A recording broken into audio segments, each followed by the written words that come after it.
Hola, muy buenas tardes, bienvenidos a este espacio que tenemos. Bienvenidas a esta clase, estamos muy emocionados por el tema que vamos a abordar el día de hoy, el tema de la energía y el cambio climático, que son temas complejos, pero que la idea es que podamos tener un poquito de panorama sobre por qué la energía es una problemática y cómo podemos tomar algunas acciones y cómo podemos mejorar nuestro análisis. Para las personas que se conectan por primera vez con nosotros, somos la Earth and Life University, somos una universidad enfocada a formar agentes de cambio, a personas que toman acción por su comunidad, orientados hacia una formación en sostenibilidad y habilidades humanas. Y el día de hoy estamos muy emocionados porque tenemos una invitada de lujo. Ella le gusta muchísimo la educación ambiental, tiene un canal muy padre que se llama Ingeniería Ambiental México, en donde algunos temas que pueden ser difíciles o no tan comunes los transforma y los hace fáciles para todos. Además de ser una gran educadora ambiental, ella tiene formación, tiene su maestría en ciencias de la ingeniería ambiental y lo que busca pues es conectar esta parte de ciencia, de ingeniería, de medio ambiente con la divulgación. Ha tenido diferentes experiencias profesionales, tanto en la parte del sector público como en el sector privado. Por ahí también ganó un reconocimiento al Premio de la Juventud por la categoría de medio ambiente y el día de hoy pues va a hablarnos sobre cómo podemos hacer una transición energética, qué es esto y cómo podemos reducir nuestro cambio climático. Cedo el micrófono a María Fe Altamirano. Bienvenida, María Fe, y muchas gracias por aceptar la invitación. No, al contrario, muchas gracias. Muy buenas tardes a todos. Me da mucho gusto estar aquí con ustedes para compartir un tema pues tan trascendental como es el cambio climático. Voy a compartir pantalla. Les recordamos que tienen el chat de Zoom para hacer comentarios o ir escribiendo sus preguntas y en algún intermedio podemos darles leída. Muy bien. ¿Me confirman si se ve la pantalla? Perfecto. Ok. Un segundo.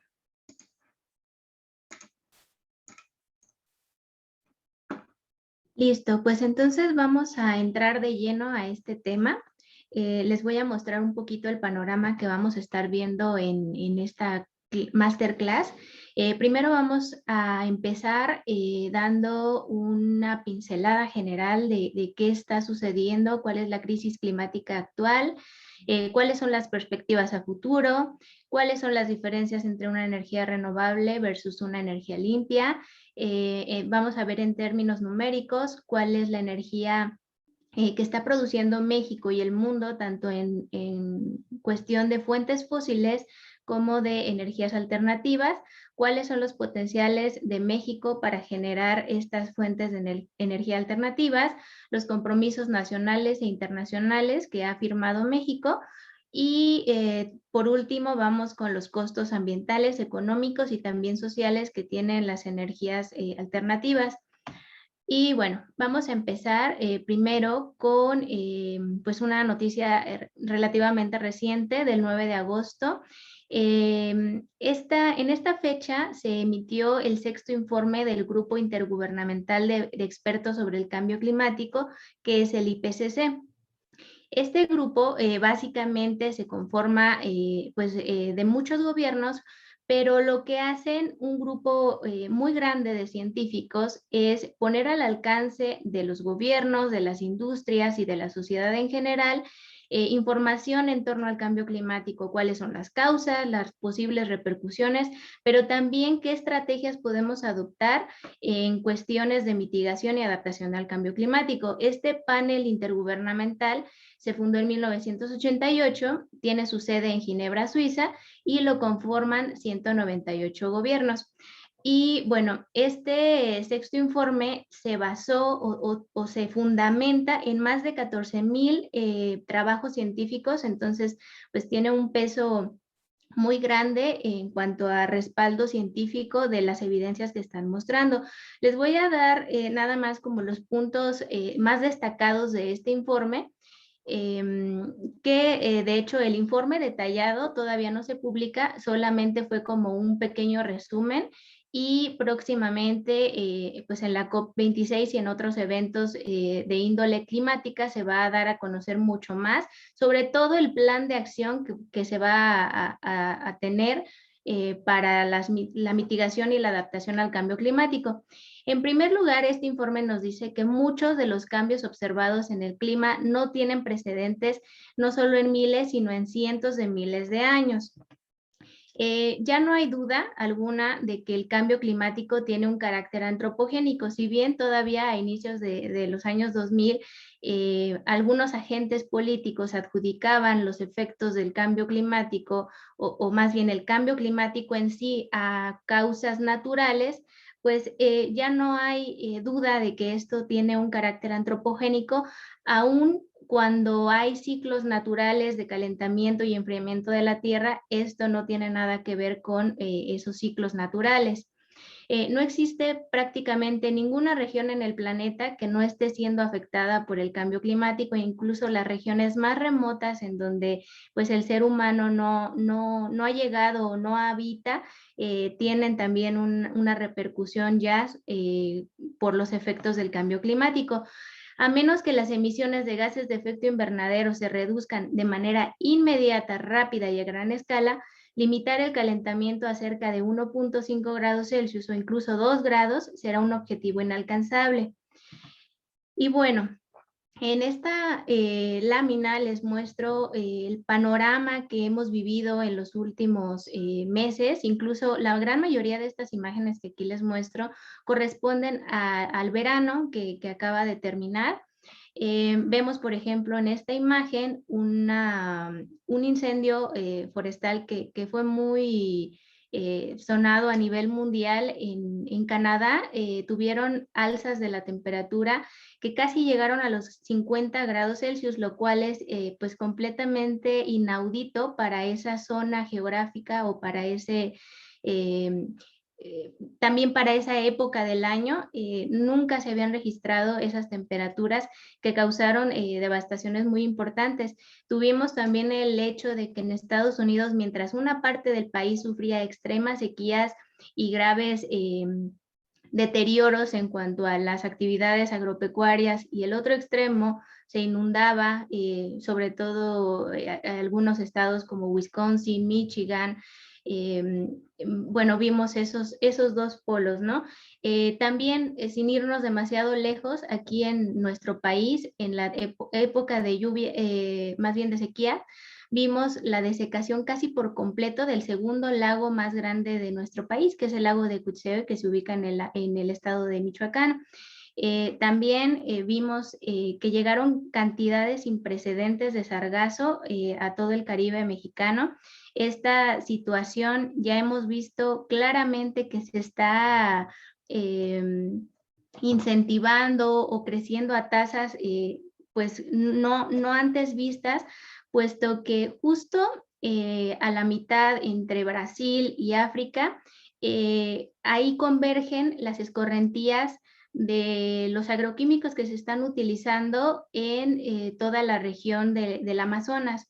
Entonces, el antiguo mar de sargazos que ha existido desde hace muchos años se ubicaba al norte del Océano Atlántico, pero ahora ya tenemos diferentes regiones problemáticas que están haciendo que esta alga flotante, esta alga parda flotante, prolifere y aunado a la alza de la temperatura y esta presencia de nutrientes pues está creciendo de manera exorbitante. También vimos la cuestión del derrumbe en el edificio de Miami, también casi a finales de junio.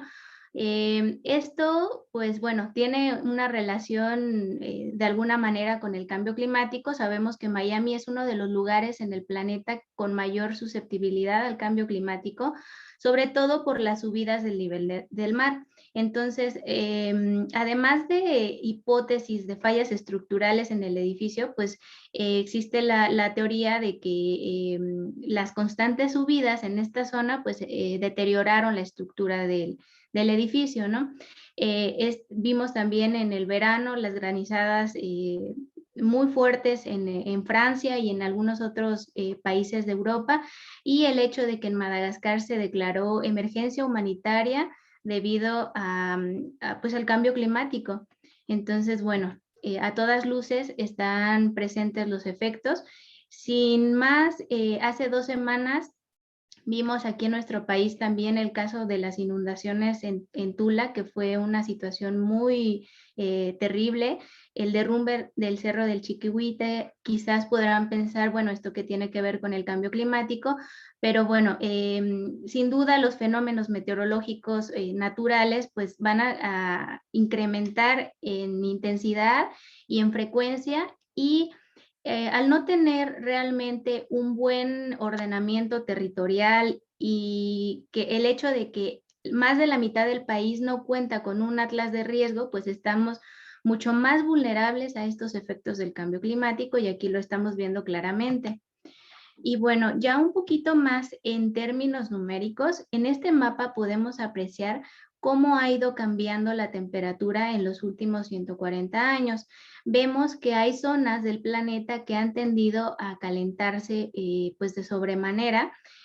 Tal es el caso del continente ártico, y aquí, por ejemplo, toda esta zona es la que ha tenido una mayor elevación de la temperatura, pero también aquí en el Océano Atlántico vemos una masa pues justo abajo de Groenlandia que se ha enfriado. Esto en algún momento dado nos podría pues llevar a pensar que quizás esto pueda amortiguar la subida de la temperatura a nivel océano.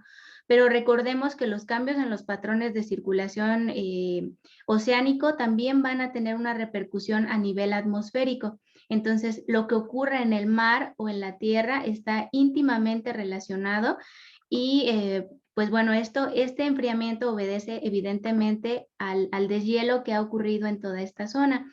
El grosor del hielo ártico ha disminuido al 40% en los últimos 30 años. El nivel del mar se estima que en promedio ha incrementado 19 centímetros desde el año 1901. Y bueno, tenemos que tener bien presente que en temas ambientales y sobre todo climáticos, lo que ocurra en México va a repercutir de alguna manera en Australia, en la India, en Italia, en Sudamérica y viceversa. O sea, todo está interconectado a nivel climático. Y bueno, aquí vemos un gráfico de esta elevación de la temperatura, de este índice de temperatura global, tanto de océano como de tierra, en estos 140 años. Y al menos hasta el año 2018 teníamos un incremento de 1 grado en la temperatura. Ahorita, con el último informe del IPCC, se estima que a estas fechas, o bueno, al menos cuando se emitió este informe, que fue en el 9 de agosto, se tenía ya una temperatura de 1.1 grados. Entonces, bueno, nos estamos acercando mucho al escenario o a las proyecciones que siempre se hacen para ver qué ocurriría en el planeta o a nivel del equilibrio ecológico si esa temperatura se incrementa por arriba de 1.5 grados Celsius. Si ustedes se fijan, todas las políticas climáticas van encaminadas o tienen como objetivo no sobrepasar este límite. ¿Por qué? Porque esto implicaría efectos no solamente a nivel ambiental, sino también social y económico. Dentro de los efectos ambientales adversos, pues evidentemente tendríamos la elevación de la subida del nivel del mar, perdón, esto pues con problemas evidentemente sociales y económicos, el blanqueamiento del coral que se debe pues al calentamiento de los océanos y a la acidificación de estos por la presencia de dióxido de carbono. Tendríamos también una presencia mucho mayor de fenómenos como los incendios forestales, que son una amenaza constante a la biodiversidad. También la parte del deshielo de los glaciares. Y es bien importante este hielo glaciar porque además de tener una función ecológica, evidentemente también refleja la radiación solar que incide en la Tierra y amortigua este efecto de calentamiento global. Entonces, al ya no tener esas superficies blancas que reflejen, pues se va a incrementar la temperatura. Ahora, también tenemos lo que se conoce como permafrost. Es el suelo que permanece durante muchísimos años congelado y no precisamente va a contener o va a estar cubierto por una capa de hielo o de nieve. Este permafrost, la importancia de conservarlo radica en que ahí se deposita una cantidad enorme de carbono o dióxido de carbono, metano, que al descongelarse va a ser liberado a la atmósfera.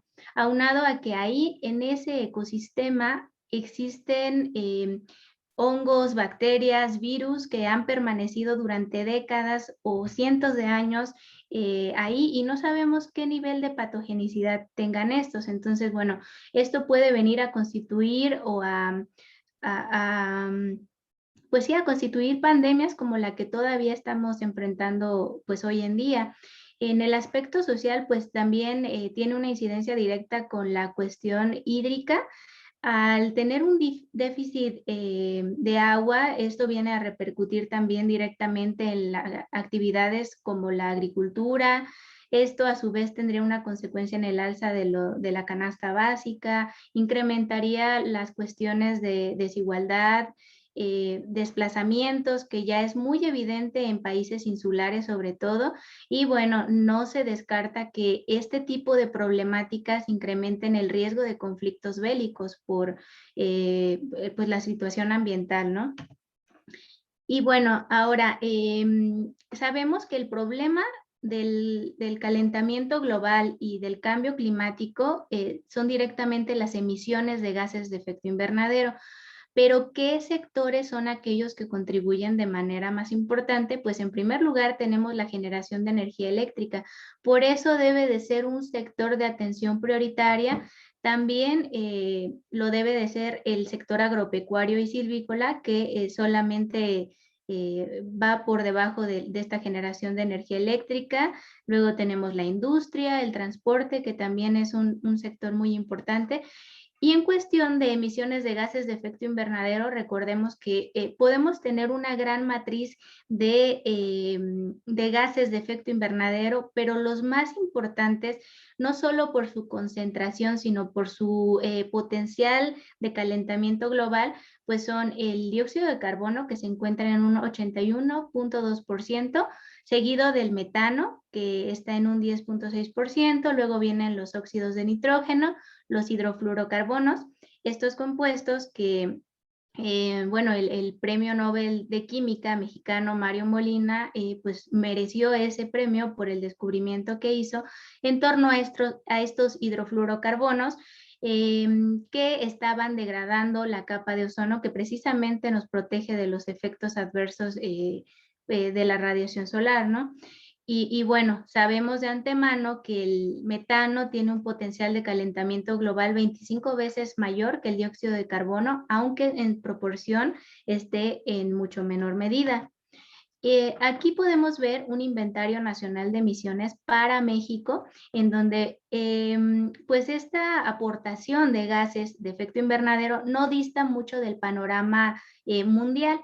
Aquí vemos en primer lugar el transporte, que sí, bueno, aquí sí sube un poquito, casi al doble, que en el panorama mundial es del 14% el aporte del transporte, pero el porcentaje es semejante en la industria de la energía o lo que le podemos adjudicar a la producción energética. Pero nótese aquí en este gráfico cómo las barras grises vienen de sectores como residuos y el ganado. Entonces son sectores que también preocupan mucho y que deben de tener una atención inmediata por el efecto que el metano tiene sobre esta cuestión climática. Y bueno, aquí vemos, por ejemplo, cómo se comportaría la producción de petróleo si no se invirtiera más bajo dos escenarios. El escenario con la línea punteada azul es un escenario business as usual, convencional, sin políticas de desarrollo sostenible. Se comportaría de esta manera. Esperaríamos que a lo mejor permaneciera constante con un escenario de políticas climáticas. Se esperaría que esta demanda por los combustibles fósiles decrezca. De antemano ya sabemos que cada vez es más difícil, no solamente desde el punto de vista técnico, sino que también le cuesta más al ambiente extraer combustibles fósiles como petróleo, gas natural, carbón, etcétera. Y justamente se tienen datos de que cuando inició prácticamente la pandemia se alcanzó el pico del petróleo. Entonces, bueno, a partir de ahí se esperaría un declive importante de las reservas de petróleo, o al menos de las que son más factibles o económicamente viables de extraer. Y entonces, pues para poder realmente cumplir los objetivos como el Acuerdo de París y mantener a raya la temperatura por debajo de 1.5 grados, necesitaríamos llegar a un escenario casi utópico de tener cero emisiones de dióxido de carbono equivalente. Entonces, bueno, esto se vislumbra muy complicado de lograr. Incluso en el escenario más optimista, el cambio climático ya es algo irreversible, pero todavía podemos actuar para que los efectos pues no sean tan extremos o lleguen a ser incompatibles con la vida. Para enfrentar el cambio climático vamos a tener dos rutas. Primero, las de mitigación, y se complementan una con la otra, con las medidas de adaptación. Las medidas de mitigación pretenden ir como más a la causa del problema y reducir pues los gases de efecto invernadero y a su vez pues los efectos del cambio climático. Aquí encontramos, por ejemplo, el uso de energías renovables, el cambio en las modalidades de transporte hacia uno más sostenible. Las medidas de adaptación básicamente consisten en reducir la vulnerabilidad de los ecosistemas al cambio climático. Son una especie de medidas paliativas, pero que son muy necesarias, sobre todo para aquellas regiones del mundo con mayor vulnerabilidad al cambio climático. Cabe destacar que nuestro país se ha estimado con un atlas de riesgo y con un atlas de vulnerabilidad al cambio climático que más de la mitad de nuestro territorio tiene un riesgo alto, sobre todo porque estamos rodeados también pues de océanos, ¿no? Entonces, bueno, estas serían las dos rutas y nos vamos a centrar en la parte de energía, energías alternativas en general. Pero primero, las energías renovables son diferentes a las energías limpias. Muchas veces lo utilizamos como sinónimo, pero la verdad es que hay definiciones diferentes para estas. Ni todas las energías limpias son renovables, ni todas las energías renovables son limpias. Las renovables tienen su origen en una fuente natural inagotable y las limpias o verdes, también llamadas a veces, son aquellas que se generan y consumen bajo métodos que no generan dióxido de carbono o alguna otra sustancia contaminante para el medio ambiente. Estas son tal cual las definiciones que vienen en la Ley de Transición Energética y la Ley de la Industria Eléctrica. Pero aquí ha surgido mucha controversia porque a raíz de estos cambios que surgieron dada la Ley de Transición Energética, hay algunos expertos en cuestiones climáticas que dicen que aquí se colaron muchas energías como limpias, pero que realmente no lo son. Es decir, en esta ley se declara como energía limpia el uso de gas natural. Entonces, bueno, hay un gran dilema en esta parte, ¿no? Estas energías limpias o verdes no solamente deben de considerar la parte de dióxido de carbono, también otros gases de efecto invernadero, cuál es su eficiencia energética, evaluar todo el ciclo de vida de esa energía y determinar evidentemente la huella ecológica. Entonces, aquí un ejemplo de energía limpia es, por ejemplo, la energía nuclear. Es limpia porque no genera en su producción una gran cantidad de dióxido de carbono y a lo largo de su ciclo de vida, pero no es renovable porque la materia prima que se utiliza para generar esta energía, que es principalmente el uranio, es un recurso pues que está limitado, ¿no? Principalmente las minas de uranio se encuentran en Canadá y están pues en ciertos lugares, incluso México tiene, pero bueno, ese es otro tema que en algún momento podemos tocar más a detalle. Aquí les muestro cuáles son entonces las divisiones que podemos hacer de las energías no renovables y las renovables. En las no renovables vamos a tener el petróleo, el carbón mineral, el gas natural y la energía nuclear. Y en las renovables, la energía eólica, la solar, que puede dividirse en energía solar fotovoltaica o termosolar. Esta también se le conoce como solar de concentración y bueno, tiene algunas ventajas importantes respecto a la fotovoltaica. Ya podremos platicar al final sobre esto. La geotérmica también es una fuente no renovable, la hidráulica, la energía de la biomasa, que bueno, aquí podemos tener una gran cantidad de residuos biomásicos, la energía undimotriz, mareomotriz y osmótica. Esta es básicamente la que nos puede dar los océanos. Esta aprovecha el oleaje, la mareomotriz aprovecha las mareas que se generan en los océanos y la osmótica sobre todo por las diferencias de osmolaridad que producen los gradientes de salinidad en el mar. Entonces, bueno, una pregunta aquí importante es, o un cuestionamiento que muchas veces se hace es si la energía hidroeléctrica es la oveja negra de las renovables. Y bueno, aquí también hay mucha controversia en cuanto a esta energía. Recordemos que dentro de la matriz general de las renovables a nivel mundial, la hidroeléctrica, gracias a la hidroeléctrica, es que podemos tener un porcentaje tan alto. Realmente la eólica y la solar constituyen un porcentaje muy bajito. Entonces, bueno, sobre todo las grandes hidroeléctricas, se sabe por muchos estudios científicos que aguas abajo de una central hidroeléctrica suele producirse algunos efectos adversos al medio ambiente, como por ejemplo la pérdida de fertilidad, puesto que en esta parte quedan muchos sedimentos de nutrientes y en toda la ribera de la cuenca, aguas abajo, entonces se va perdiendo esa fertilidad.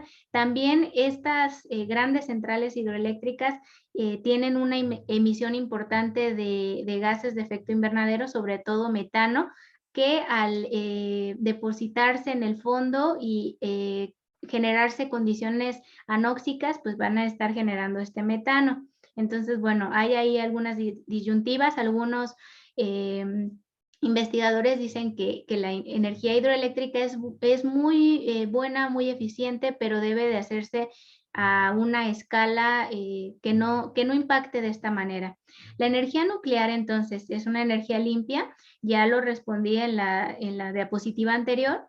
pero muchas veces los cuestionamientos son si es segura o si es competitiva, y es que causa mucho temor por los accidentes nucleares que han ocurrido pues a lo largo del tiempo, el más reciente en Fukushima.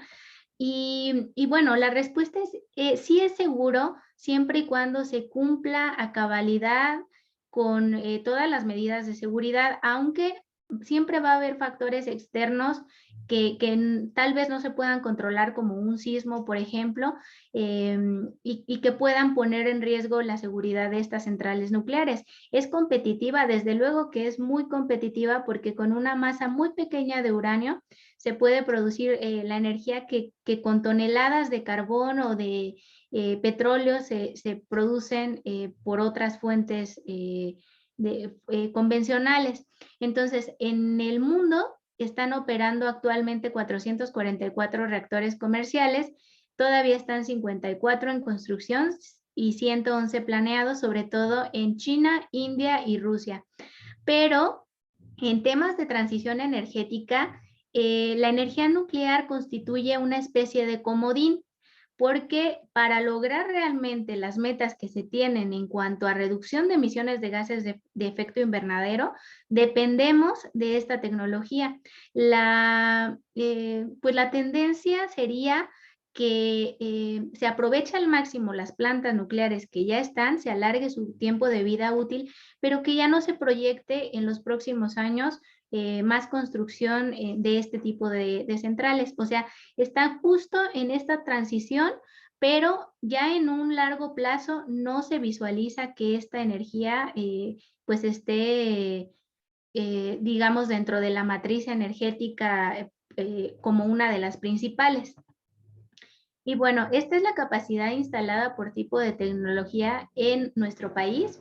Tenemos un 64% a partir de combustibles fósiles y 34% a partir de fuentes alternativas.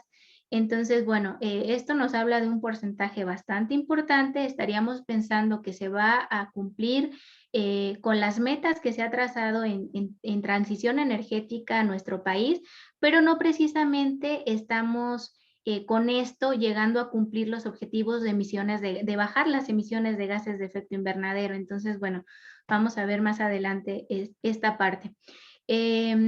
Ahora, ¿qué tipo de energías podemos producir aquí en México? México es un país sumamente privilegiado en el tema energético porque tenemos muchas posibilidades. Al ubicarse México en el cinturón solar, bueno, tiene una irradiación solar excelente en muchas zonas de nuestro país, sobre todo en la zona del Bajío, pues es bastante buena. Incluso países como España, pues han valorado mucho este potencial solar que tiene México. En cuestión eólica, también es menos importante, pero bueno, también tiene lugares con gran potencial como el Istmo de Tehuantepec, en Oaxaca, esta zona de Baja California, en Tamaulipas, y toda la costa de Veracruz y bueno, toda esta zona del Caribe. Entonces, bueno, los principales vientos aprovechables, desde luego, están en el Istmo de Tehuantepec, y es por eso que aquí se encuentran ubicados pues la mayor cantidad de parques eólicos de los que se cuentan en nuestro país. En la parte de energía, se me fue el nombre, hidrotérmica. Aquí tenemos también un gran potencial, sobre todo en el eje neovolcánico transversal, un poco de la Sierra del Sur. Es bastante importante. Aquí también se tienen varias plantas de aprovechamiento, pero cabe destacar que estas centrales están operadas únicamente por la Comisión Federal de Electricidad. Aquí no hay empresas extranjeras haciendo aprovechamiento de esta fuente de energía. Y esto es lo que corresponde a la biomasa. Recordemos que la biomasa puede ser la fracción orgánica de los residuos sólidos urbanos, una gran cantidad de residuos agroindustriales que se generan en México al tener esta vocación agrícola, bagazo de caña, bagazo de maíz, residuos de la industria vitivinícola, etcétera. Entonces, bueno, hay mucho de dónde escoger en temas de biomasa. Ahora, vamos a ver un poquito en cuanto a la comparación de las emisiones del ciclo de vida y los tiempos de construcción y el tiempo de vida útil que cada tecnología tiene. Aquí es importante que notemos que en términos de emisiones del ciclo de vida, que está dado en gramos de dióxido de carbono equivalente por cada kilowatt hora que se produce con esa tecnología, los que tienen un menor impacto en cuestión ambiental, pues es primero la eólica onshore, que es las plantas eólicas que se ubican en tierra, y después tenemos a la par la energía nuclear y la energía eólica offshore o la que está en los mares. Entonces, por eso es que les digo que es tan importante en esta transición hacia una reducción de gases de efecto invernadero la energía nuclear. También tenemos con una baja tasa de emisiones la mareomotriz y la undimotriz, pero su nivel de desarrollo tecnológico todavía no está tan maduro como para pensar en esta tecnología a gran escala. Todavía hay algunas cuestiones técnicas que se están puliendo para aprovechar toda la energía que se generan en los océanos. En cuanto al tiempo de construcción, pues vemos que, por ejemplo, las centrales nucleares van a ser las que más tiempo tomen, pero también tienen un mayor tiempo de vida útil que puede llegar a ser hasta de 60 años con un adecuado mantenimiento.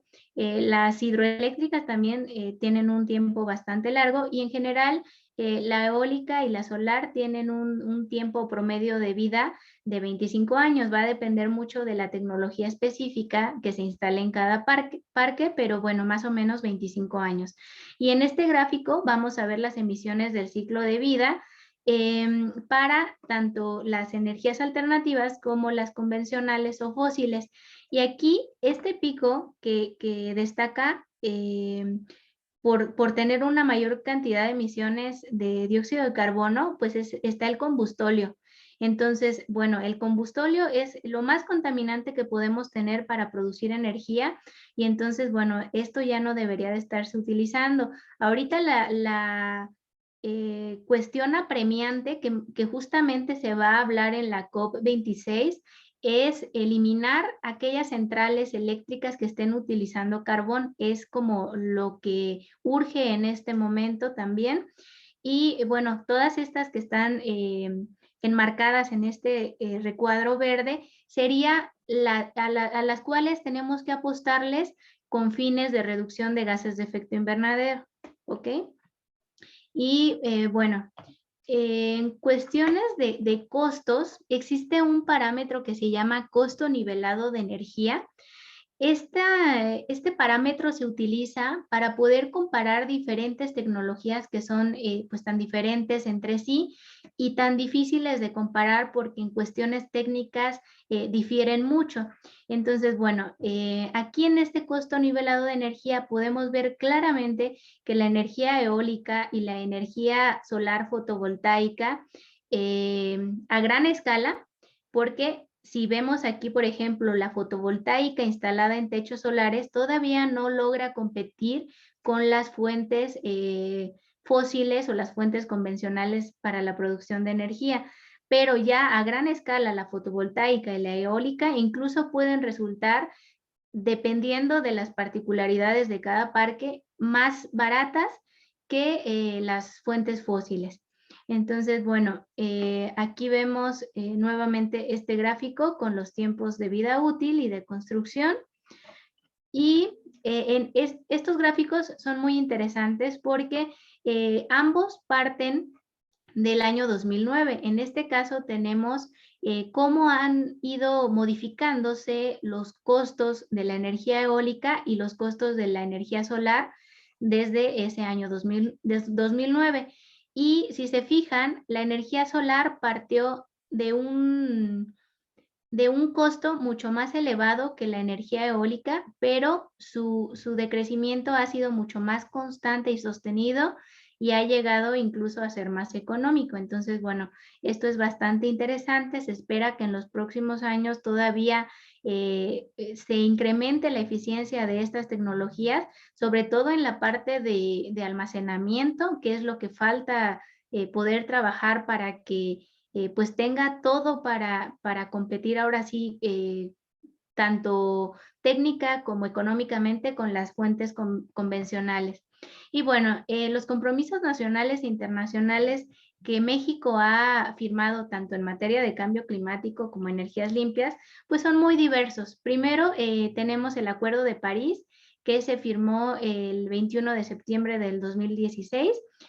Aquí el objetivo es limitar el incremento de la temperatura por debajo de 1.5 grados y reducir del 22% de las emisiones de gases de efecto invernadero al 2030. Ahorita la mayoría de los países están trazando para el año 2030 tener una reducción mínima del 30% de esos gases de efecto invernadero.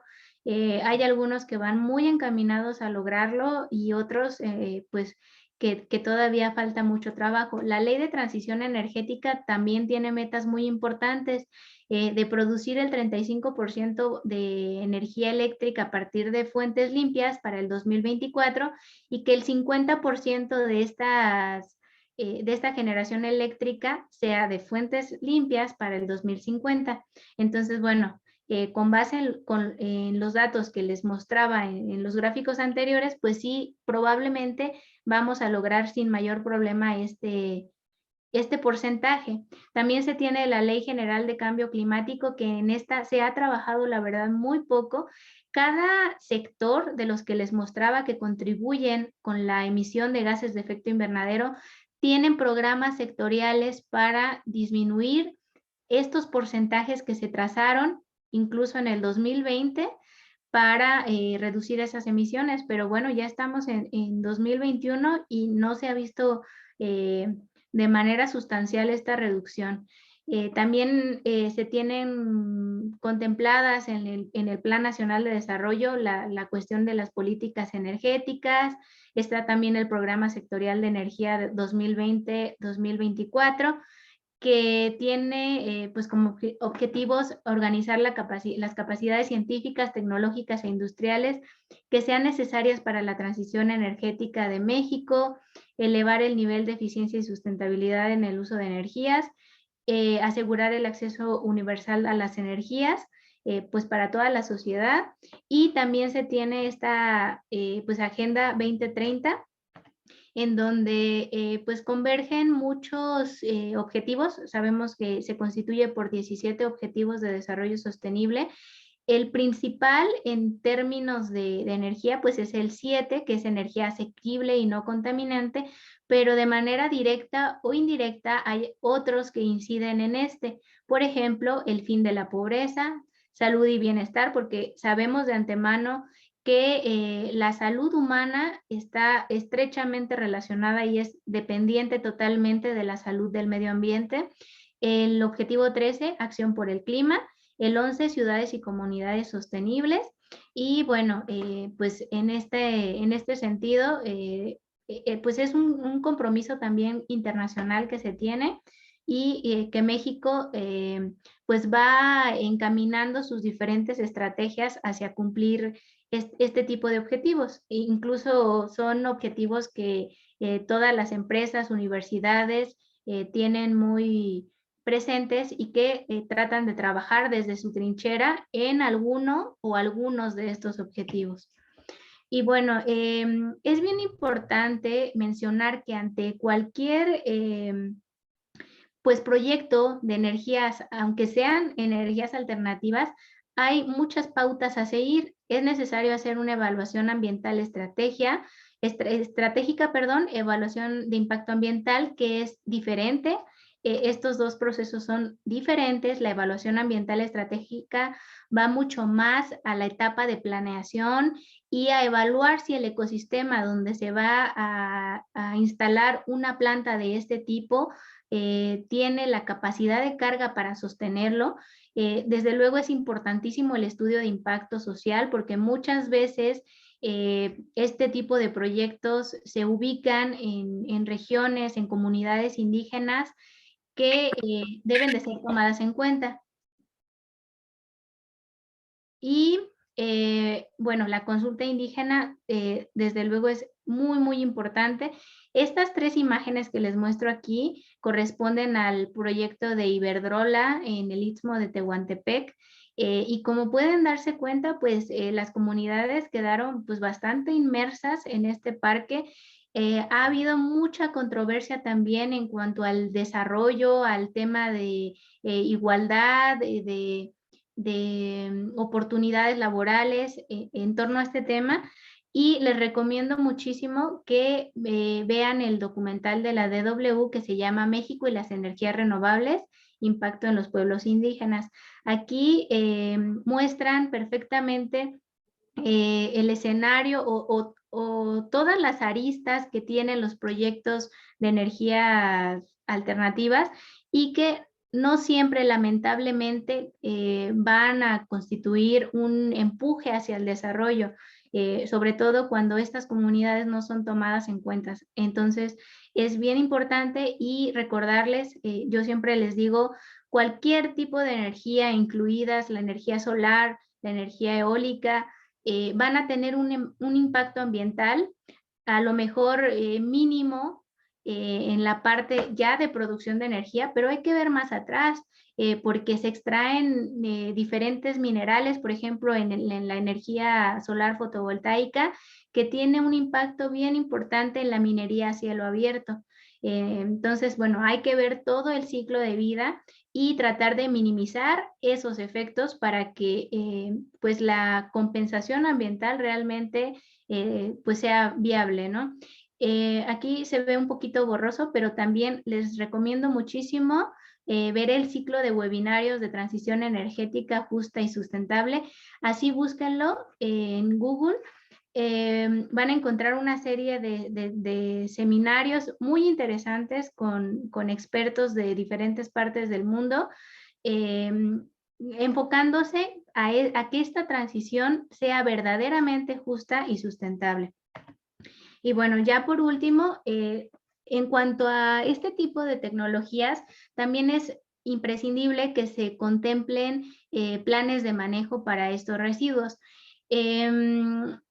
Realmente el mundo todavía no se enfrenta a la situación o al desmantelamiento masivo de estos parques eólicos o solares, aunque ya desde 1970 se impulsó sobre todo estos 2 tipos de energía, todavía no se visualiza como una problemática hasta el momento en que inicie este desmantelamiento masivo que se proyecta para el 2024, sobre todo en Europa, es que va a saltar a la vista. Ya hay mucha gente trabajando en esta área y es importante porque si ustedes se preguntan, ¿esto se puede reciclar? Sí, sí se puede reciclar, pero los procesos son bastante costosos todavía y complicados desde el punto de vista técnico. Se estima que entre un 85 y un 90% de un aerogenerador se puede reciclar, pero es complicado. Como todo material que contiene mezclas, va a ser difícil. Estos aerogeneradores, por sus características pues aerodinámicas que tienen que tener, tienen en su estructura fibra de vidrio, muchos tipos de polímeros, como poliéster, poliuretano, polietileno, PVC, PET, metales como aluminio o cobre. Entonces, bueno, es complicado. De ahí que algunos países como Dinamarca han optado, pues de momento, en optar por la reutilización antes que el reciclado. Aquí vemos una estación de bicis con una pala de un aerogenerador, pero bueno, no vamos a poder estar haciendo esto con los millones de toneladas de residuos que se van a generar. Simplemente para 2050 se estaría estimando que por concepto de únicamente palas eólicas se alcanzarían los 43 millones de toneladas. Entonces, bueno, es apremiante el hecho de que tenemos que tener planes de gestión para que esto no nos tome pues desprevenidos. Lo mismo sucede con los paneles solares fotovoltaicos. Al momento se estima que solo el 10% de los paneles logran reciclarse. Hay muy pocas empresas en el mundo dedicándose a esto, precisamente porque si un proceso, cualquiera que éste sea, no es rentable desde el punto de vista económico, entonces, bueno, se va a dejar de lado el reciclaje. Entonces, bueno, ahorita lo que se pretende es que esa plata, ese silicio, aluminio, cobre, estaño e incluso el plomo de estos paneles fotovoltaicos se pueda recuperar. Y bueno, finalmente, este es un problema multifactorial que requiere soluciones integrales. En esferas con rojo podemos ver algunas de las tecnologías pues alternativas de producción energética, pero cuando vemos el panorama completo de cambio climático, no es la única acción, o sea, sí constituye una medida importante de mitigación, pero hay muchísimas cosas más que se tienen que ir haciendo en paralelo para lograr las metas que se han trazado. Por ejemplo, el tema de eficiencia energética, la reducción de la pérdida de bosques por actividades pues ganaderas, las prácticas de reciclaje y compostaje, el transporte público y hacerlo más sostenible. En fin, hay muchos puntos de acción, pero tienen que hacerse en simultáneo. Pero la pregunta sería entonces, ¿por dónde empezamos? Pues sobre todo para los países o las economías emergentes como México, necesitamos empezar por lo que sea económicamente más factible o que no nos demande en el corto plazo una gran inversión. Entonces, aquí en este gráfico podemos ver todas estas medidas, por ejemplo, iluminación, sustitución a LEDs. Esto, en lugar de representarnos un gasto extra, nos va a constituir ahorros potenciales económicos que pueden servir para incentivar aquellas medidas que sí necesitan una inversión, como por ejemplo, una de las que se han estimado más costosas es el cambio de modalidad en el transporte de carga. La mejora en el tratamiento de aguas residuales y bueno, así podríamos verlo. Entonces hay que empezar por lo que sea o lo que nos resulte en un beneficio económico. Generalmente todo lo que tenga que ver con eficiencia energética va a ser una ventaja en cuestión ambiental y económica. Y bueno, como conclusión, entonces, para la transición energética y la mitigación de gases de efecto invernadero, necesitamos la participación del gobierno con las empresas.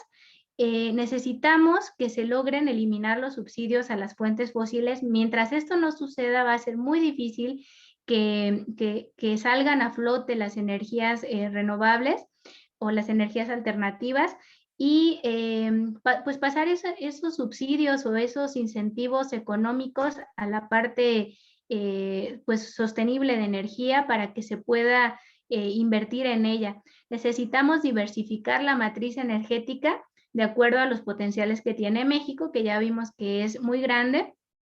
No centrarnos únicamente en un tipo de energía. Mientras más diversificada esté esta matriz, pues mayor certeza energética vamos a tener. Aquí hago uso de una frase muy coloquial que es no poner todos los huevos en la misma canasta. La matriz debe de ser muy, muy diversa, tanto como sea posible técnicamente. Necesitamos normas de eficiencia energética más estrictas porque aquí en México todavía son muy laxos en cuestión de edificios, aparatos, transporte e ir haciendo una sustitución gradual por dispositivos más eficientes.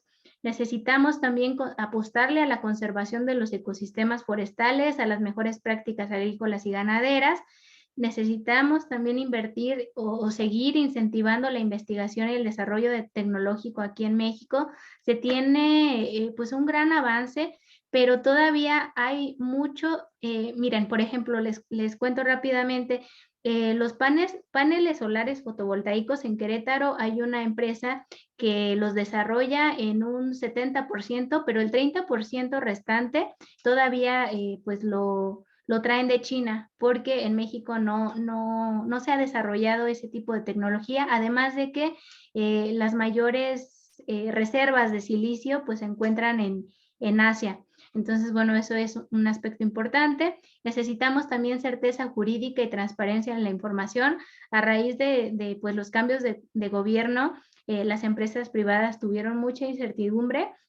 Yo comprendí mucho la cuestión pues de que se buscaba como proteger los intereses nacionales en cuestión energética y fortalecer la Comisión Federal de Electricidad, pero es cierto que esta Comisión Federal de Electricidad también necesita ya entrarle a la cuestión pues de energías alternativas y no únicamente estarse dedicando a las fuentes convencionales. Se necesita mantener una visión de largo plazo, como en muchos aspectos de gobierno, las cuestiones climáticas, si no tienen una visión a largo plazo, pues es muy difícil que logren consolidarse.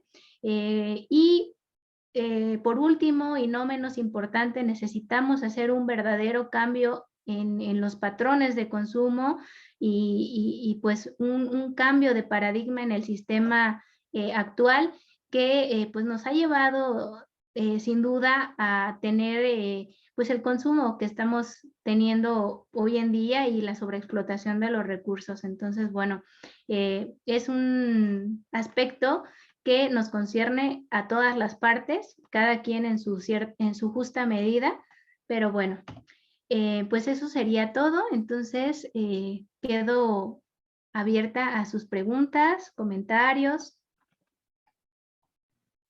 Muchísimas gracias, Mafe. Aquí tenemos comentarios de Jorge Arturo, excelente presentación.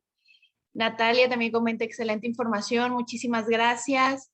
Este es un buen momento para hacer preguntas, algunos temas que no les hayan quedado claros o también si alguien quiere abrir su micrófono o hacer algún comentario, es bienvenido. De mi parte, y mientras nos ponen las preguntas, Mafe, es un panorama muy amplio, es un contexto muy interesante y como bien mencionabas, hay muchos elementos multifactoriales que pueden incidir. Se puede ver que es difícil la incidencia que podemos tener cada uno de nosotros, ¿no? ¿De qué forma tú sugerirías que pudiéramos involucrarnos más? Nosotros en la universidad creemos que las pequeñas acciones hacen grandes diferencias y ¿hay algo más además de esas pequeñas acciones que podamos tomar? Bueno, desde luego todo cuenta y aquí quiero incentivarlos a que pues no se desmotiven por la magnitud del problema. Yo siempre les digo que muchos cambios individuales hacen cambios colectivos y a su vez estos cambios colectivos inciden en el sistema. Entonces necesitamos, la magnitud del problema es tal que no es precisamente que nuestras acciones individuales no sirvan, es simplemente que necesitamos llevarlas a cabo a un ritmo mayor y a una escala que trascienda un poquito más por lo apremiante del asunto, más que nada. Entonces, bueno, pues en primera instancia, involucrarnos en toda la cuestión climática, conocer el panorama pues que se tiene, todos estos eventos climáticos que se organizan pues a nivel nacional e internacional. Próximamente tenemos la COP26 que se va a llevar a cabo del 31 de octubre al 12 de noviembre, me parece, en Glasgow, Escocia. Esta cumbre va a ser importantísima y va a ser determinante en cuestión climática. Entonces, bueno, los ojos de todos deben estar sobre este tipo de eventos de tal envergadura y pues exigir a nuestros representantes que estén ahí tomando parte y asumiendo la responsabilidad o la ruta a seguir en nuestro país. Perfecto. Tenemos varias preguntas. Natalia dice, ¿entonces la energía nuclear no contamina? Bueno, no podemos hablar en ningún tipo de energía que no contamine. Lo que pasa es que la energía nuclear tiene una tasa de emisiones de dióxido de carbono a lo largo de todo su ciclo de vida mucho menor que otras tecnologías renovables o limpias y que obviamente las fósiles. La cuestión de la energía nuclear es que en su producción de energía no se genera dióxido de carbono. Lo que estamos viendo que se emite en estos grandes reactores nucleares es vapor de agua, pero recordemos que el vapor de agua también es un gas de efecto invernadero que contribuye al calentamiento global, pero realmente haciendo un análisis ambiental es de las que menos repercusiones tienen, siempre y cuando esté operando de manera segura y evitemos cualquier riesgo radioactivo. Perfecto. Ricardo pregunta, ¿qué energía crees que es la más oportuna para aplicar aquí en México? Yo creo que se debe de apostar por, aquí paréntesis, perdón por el error, geotérmica, no sé por qué se me fue de pronto el nombre. La energía geotérmica es bastante bondadosa también. La energía eólica, la energía nuclear, solar, recordemos, en México solamente se tiene una central nuclear que es la de Laguna Verde en Veracruz. Toda la energía de la biomasa, yo creo que serían todas esas, o sea, no una en exclusivo. De hecho, se han hecho estudios a nivel mundial de si podríamos hacer la transición energética basada únicamente, por ejemplo, en energía solar fotovoltaica, y la respuesta rotundamente es no, porque no tenemos las reservas minerales, sobre todo de silicio, necesarias para abastecer la demanda. Entonces necesitaríamos 7 veces más las reservas que ya se conocen de silicio para abastecer únicamente a partir de energía solar fotovoltaica. Entonces necesitamos diversificar y pues esto también nos puede dar un poquito más de soberanía en cuestión energética y de seguridad energética si vamos diversificando lo más posible. Perfecto. Jorge Arturo pregunta, ¿será posible desarrollar e implementar más proyectos de energía de generación distribuida?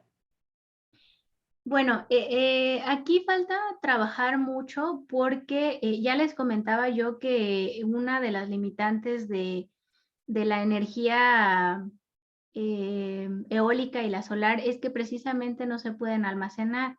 Este es el principal inconveniente. Entonces, se está trabajando mucho en la parte de la energía termosolar o solar de concentración que utiliza sales para concentrar y para almacenar la energía, pero muchas veces los sistemas híbridos pueden subsanar esta parte, porque generalmente se complementan muy bien la energía eólica y la solar, ya que en el día pues tenemos evidentemente el sol, en la noche es la mayor cantidad de vientos, entonces los sistemas híbridos son muy buen complemento y se ha visto muy buena rentabilidad económica. Perfecto. Ahora que mencionabas ese tema del almacenamiento, ¿qué es lo que piensas, por ejemplo, de las baterías que se están, o que hay un esfuerzo para, sobre todo para los fotovoltaicos, de almacenar? ¿Te parece que es sostenible? ¿Crees que tenga futuro? Bueno, esta parte de la extracción de litio tiene una implicación ambiental fuerte, hay que decirlo. Precisamente en la serie de webinarios que les recomendé del CONACYT, hay una parte del impacto de esta minería de litio para las baterías de almacenamiento. Todavía se tiene que trabajar mucho esta parte del ciclo de vida de la extracción de los minerales para las baterías de almacenamiento y para la gestión o del residuo final. Entonces, todavía esta es una limitante importante desde el punto de vista ambiental y es un área de oportunidad eh, también muy significativa para todos los jóvenes que están inmersos en cuestiones pues de ingeniería en esta parte para el desarrollo tecnológico. Incluso el Instituto de Ingeniería actualmente está tratando de que estos sistemas de almacenamiento tengan un impacto menor en el medio ambiente. Perfecto. Sí, ahora que comentabas de la extracción de litio, también es una de las apuestas que hay en estos momentos en México, ¿no? Creo que incluso una reforma, había visto por ahí la noticia de la reforma eléctrica y que están pensando incluir el litio. ¿Hay alguna forma de hacerlo menos agresivo o menos extractivo de lo que es? Pues se está trabajando mucho, sobre todo porque la extracción de litio se hace en minería a cielo abierto. Entonces, cuando hacemos minería a cielo abierto, las repercusiones ambientales van a ser mayores que cuando no es así. Entonces, bueno, la verdad no estoy muy inmersa en la cuestión de la minería de litio, pero me comprometo a hacer un post especial sobre esta cuestión de la extracción de litio con fines de almacenamiento de energía y para dejarlo mucho más claro. Perfecto, muchísimas gracias. Para los que no sigan a Mafe, ella está como Ingeniería Ambiental México, tanto en Facebook como en Instagram, y pueden estar pendientes del contenido que va a subir. Madalit se despide y dice que le encanta la presentación. Saludos desde Chile. Y Ricardo pregunta, quiero trabajar en generación de energía. ¿Qué le recomiendas estudiar? Bueno, en esta cuestión yo creo que lo primero es empaparse de toda la legislación ambiental. En los últimos años han habido muchos cambios en México, entonces es cuestión primero de estudiar muy bien esta parte, de entender cómo han sido los cambios, sobre todo desde el gobierno de Felipe Calderón, Peña Nieto y el actual gobierno, pues ha habido muchas modificaciones. ¿Qué más? Pues no sé si lo que le interese sean cuestiones más técnicas, pues también sería ver qué tipo de dispositivos son los que han demostrado mayor eficiencia. Pues esta parte de integración, de evaluación ambiental, social y económica de los proyectos energéticos también es muy importante. Perfecto. Y no sé si tengamos alguna otra pregunta. Aquí, bueno, ya es un tema más personal. Te preguntan, Mafe, si tienes perfil en LinkedIn. Sí tengo. También pueden buscar mi perfil en ResearchGate, que es una pues, plataforma como una especie de red social de investigadores. Ahí está como pues mi perfil un poco más científico. Y cualquier duda, de todas maneras, pueden comunicarse directamente a través de la página si necesitan alguna información adicional. Perfecto, sí, ResearchGate está muy, muy padre y sobre todo porque puedes contactar directamente con investigadores y pueden tener más papers o documentación para sus proyectos, ¿no? Entonces, perfecto. Y Elsa nos dice, excelente foro, agradezco mucho este espacio, muchas gracias, Elsa. Pueden tener acceso a la presentación. Lo que vamos a hacer es compartir esta charla en el canal de YouTube, tanto en el canal de la Earth and Life, Earth Life University, y también creo que pueden encontrarlo en el canal de MAFE de Ingeniería Ambiental MX. Entonces, con muchísimo gusto podrán hacer nuevamente consulta de esta plática. Kelly Durán nos dice, muy buena presentación, saludos desde Saltillo, saludos. ¿Cómo podemos invitar a más personas a que se unan? Pues yo creo que sí, sigan pues las redes sociales, tanto de la universidad como la propia.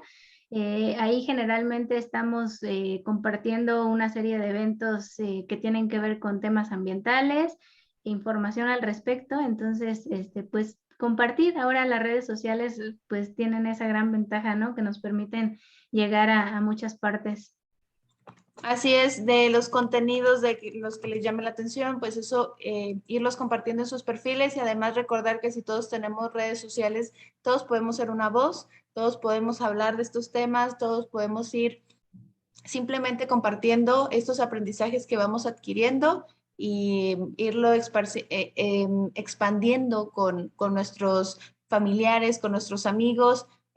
No nos desesperemos, recuerden que a nadie nos gusta muchas veces que nos digan qué hacer y hay veces que cuando nos involucramos en estos temas ambientales, pues todo te da coraje o empiezas a desesperarte, pero creemos que esta plática, esta conversación hay que tenerla pues desde la tranquilidad, desde el equilibrio y poco a poco, tal vez más a largo plazo, pero estamos seguros que vamos a poder hacer ese granito de arena. Mafe, no sé si quieres compartirnos algo más para cerrar. Pues no, sería todo de mi parte. Agradezco enormemente a la universidad y pues me dio mucho gusto compartir con ustedes esta charla. Espero que se hayan quedado con un buen mensaje a pesar de lo distópico que puede llegar a ser este escenario o esta situación climática, pero bueno, quedarnos con el mensaje de que tenemos que actuar cada quien desde nuestra trinchera y elevar las voces para que logren trascender un poquito más de nuestro pequeño entorno. Perfecto, pues muchísimas gracias, Mafe. Gracias a todas las personas que dedicaron 1 hora 15 de su tarde para aprender. Al final, si lo hacemos constante un poquito todos los días, vamos desarrollándonos y pues les invitamos a que sigan Ingeniería Ambiental México, que puedan también sumarse a estos eventos que tenemos en la Earth and Life. Hablamos sobre muchos temas, cambio climático es uno de ellos, pero bueno, la cultura de la sostenibilidad es muy amplia y vamos intentando abarcar diferentes temas. Rocío nos dice excelente ponencia, muchísimas gracias. Kelly, gracias, muchas felicidades. Iraís, gracias por la información, saludos, perfecto. Pues que tengan muy bonita noche. Muchísimas gracias nuevamente, Mafe, y esperamos tenerlos en otro espacio. Muchísimas gracias. Hasta luego. Hasta luego.